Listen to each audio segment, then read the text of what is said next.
யாராலும் செய்ய இயலாத, நினைத்து கூட பார்க்க இயலாத பெருஞ்செயல்களை செய்தும் நான் ஒன்றும் செய்யவில்லை, எல்லாம் ராமபிரானின் அருள், எல்லாம் சீதா மாதாவின் சக்திதான் என்று பணிவுடன் இருக்கும் குணமே அனுமனை சுந்தரன், அதாவது அழகன் என பெயர் வர காரணமானது. அழகு என்பது உடல் அழகு, வெளிப்புற அழகு என்பது அல்ல, உள்ளத்து அழகு. குரங்கு முகத்தோன் என்றாலும் அனுமன் செய்த அத்தனையும் அழகு அழகு அழகு. அதனால்தான் அழகான காண்டம் அனுமன் பெயராலே சுந்தர காண்டம் ஆனது. அனுமன் பிரம்மச்சாரி, பிரம்மச்சாரியிலும் பிரமிக்க வைத்த பிரம்மச்சாரி. அவன்தான் தனக்கென எதுவுமே செய்து கொள்ளாத, பிறர் நலம் மட்டுமே விரும்பிய பரோபகாரி. அனுமனை போன்ற ஒரு அப்பழுக்கு அற்ற ஒரு அழகான ஒரு கதாபாத்திரத்தை, ஆங்கிலத்தில் கேரக்டர்னு சொல்லுவோம், ஒரு கதாபாத்திரத்தை எந்த ஒரு இலக்கியத்திலும், உலகத்தில் எந்த ஒரு லிட்ரேச்சரிலும் காணவே இயலாது. சீதையின் பால் அனுமன் கொண்டிருந்த பக்தி, சீதையை முதலில் அவன் பார்த்ததிலிருந்து அவன் கொண்டிருந்த பக்தியை விவரிக்கவே இயலாது. சீதையை கண்டு இலங்கையை எரித்து திரும்பிய அனுமான் மகேந்திரமலை மீது வந்து இறங்கிய பின் அவனுக்காக அங்கே காத்திருந்த வானரர்களிடம் அனுமன் சொல்கிறான், என் முயற்சி சுலபமாக சுபமாக முடிந்தது. ஆனால் அதற்கெல்லாம் மூல காரணம், மூல பலம் சீதையின் சீலமே, அவள் சக்தியே என்று நான் உணர்கிறேன். என் மனதில் அந்த புனித தேவியின், அந்த புனித மாதாவை நினைக்கும்போது இன்றும் அவளே என் தெய்வம் என்று நான் உணர்கிறேன். இன்றும் அவள் பாதம் பணிந்து நிற்கிறேன். சீதா மாதாவை நினைக்கும்போது, அவளை நான் பார்த்தபோது, அவளை இந்த ராட்சச அரக்கன் எப்படி தூக்கிச் செல்ல முடிந்தது? அந்த கணமே எரிந்து சாம்பலாய் போயிருக்க வேண்டும் அல்லவா என்று வியக்க வேண்டியிருக்கிறது. எனக்கு வியக்க தோன்றியது. ஆனால் ராவணனின் தபோவலமும் பெரிது. அது அவனை ஓரளவும் இன்றும் காத்து வருகிறது. ஆயினும் எண்ணி இருந்தால், இஷ்டப்பட்டால் சீதை அவனை எரித்து கொன்றிருப்பாள்.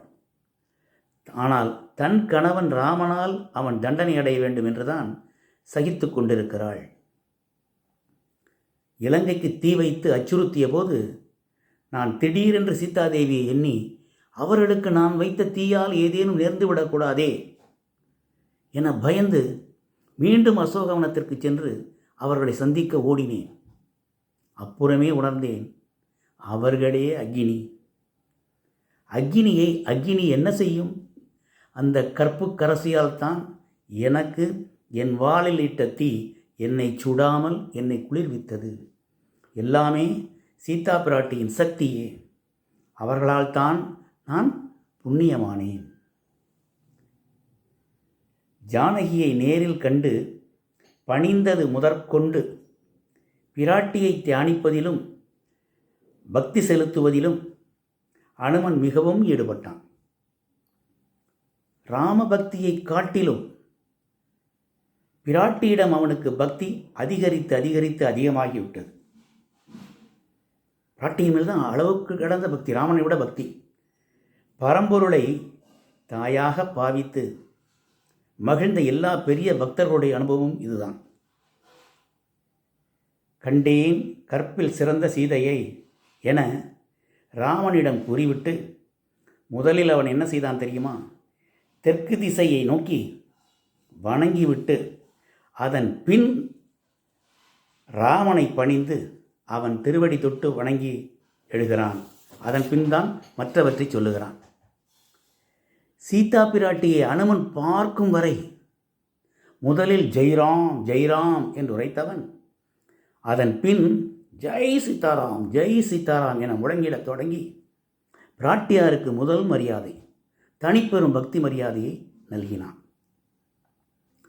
கண்டேன் சீதையை என்பதற்கும் சீதையை கண்டேன் என்பதற்கும் வேறுபாடு உள்ளது. சீதையை என முதலில் சொல்லியிருந்தால் அடுத்த வார்த்தையை சொல்லுவதற்குள் ராமன் ஏதேதோ மாறுபட்ட சிந்தனை கொண்டு விடக்கூடாதே என்பதற்காகவே முதலில் கண்டேன் என்ற வார்த்தையை கூறுகிறான் சொல்லின் செல்வன் அனுமன். கண்டனன் கற்பினுக்கு அணியை கண்களால் என அழகாக ஆரம்பித்து அனுமன் கூறுகிறான். சீதையினால்தான் ராமனுக்கே பெருமை என்பது அனுமனின் எண்ணம், அனுமனின் முழு முதல் எண்ணம். சீதையினால்தான் ராமனுக்கு பெருமை, சீதா மாதாவினால்தான் புகழ் பெருமை எல்லாமே ராமனுக்கு என்று ராமனிடமே நேரில் உரைக்கிறான் அனுமன். ராமா, உனக்கு பெருமை சேர்த்தவளே அவள்தான் என்கிறான். சிறந்த மனைவிக்கான தகுதி பெற்றவள் அவள், உன் தேவி. சிறந்த மனைவிக்கான தகுதி பெற்றவள் உன் தேவி என்னும் உரிமைக்கு உரியவள், உனக்குரியவள், உன்னுடைய உரிமை உனக்குரிமை. வாய்மைக்கு எடுத்துக்காட்டான உன்னை பெற்ற உன் தந்தைக்கு சிறந்த மருமகளாகி அவனுக்கும் பெருமை சேர்த்தாள். மிதிலை மன்னனான ஜனகன் மிதிலை மன்னன் பெற்றெடுத்த மகள் என்னும் தகைமைக்கும் தலைமை சான்றாள், அதுக்கும் பெருமை சேர்த்தாள்.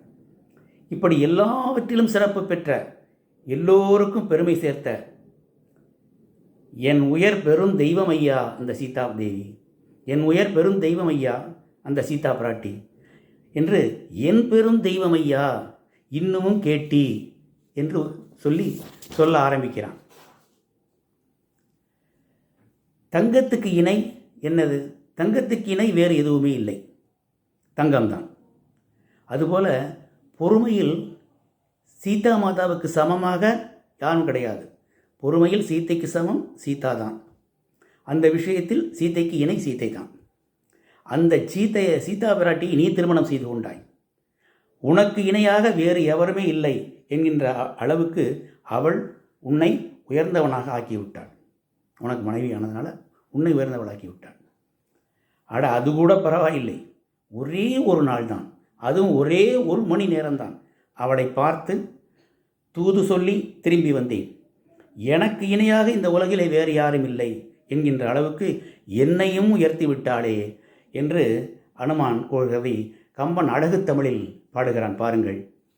பொன்னலது இல்லை பொன்னை ஒப்பு என பொறையில் நின்றாள்.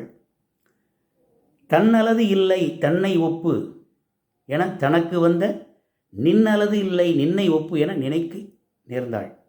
என்னலது இல்லை என்னை ஒப்பு என எனக்கும் ஈந்தாள். எப்படி தமிழ் விளையாடுது பாருங்க. பொன்னலது இல்லை பொன்னை ஒப்பு, தன்னலது இல்லை தன்னை ஒப்பு, நின்னலது இல்லை நின்னை ஒப்பு, என்னலது இல்லை என்னை ஒப்பு, என்னையும் எனக்கு நிகர் யாரும் இல்லை என்று என்னையும் உயர்த்தி விட்டாள் அந்த சீதா மாதா என்று எப்படி தமிழ் விளையாடுகிறது பாருங்கள் கம்பனின் தமிழ். அன்னை சீதா பிராட்டியின் புகழை, மேன்மையை, கற்பின் திறமையை, தகைமையை, வலிமையை இதற்கு மேல் எப்படி சொல்ல இயலும்? ராமபக்தன் என்பது சீதாராம பக்தன் ஆகிவிட்டது. சீத்தை மீது பக்தி, அதுவே என் சக்தி. பொதுவாக தாயின் மீதே அதிக பாசம் இருக்கும் குழந்தைகளுக்கு தந்தையை விட. இது உலக இயற்கை. பரம்பொருளான நாராயணனும் இதையே விரும்புகிறார் என்பது வைணவத்தை நன்கு கற்றுணர்ந்த பெரியவர்கள் அறிவார்கள். சுந்தரகாண்டத்தின் மகிமை, மேன்மை, அழகை கண்ட நாம் அடுத்த நிறைவு பகுதியிலே அதை எப்படி படிப்பது, சுந்தரகாண்டத்தை எப்படி படிப்பது என்பது பற்றியும், அதை நம் இல்லங்களில் படிக்கும் முறை பற்றியும் தெரிந்து தெளிவோம். அந்த பகுதியே நிறைவு பகுதி. அவசியம் பாருங்கள். மலையை குணர்ந்த அனுமானே, மயக்கம் போக்கி அனுமானே, உயிரை கொடுக்கும் அனுமானே, உனக்கு யார் நிகர் பெருமானே, அனுமானே அனுமானே ராமபக்த அனுமானே, அனுமானே அனுமானே சீதாராம அனுமானே என்று கூறி இந்த பகுதியை நிறைவு செய்கிறேன். அடுத்த நிறைவு பகுதியில் சந்திப்போம். நன்றி, வணக்கம்.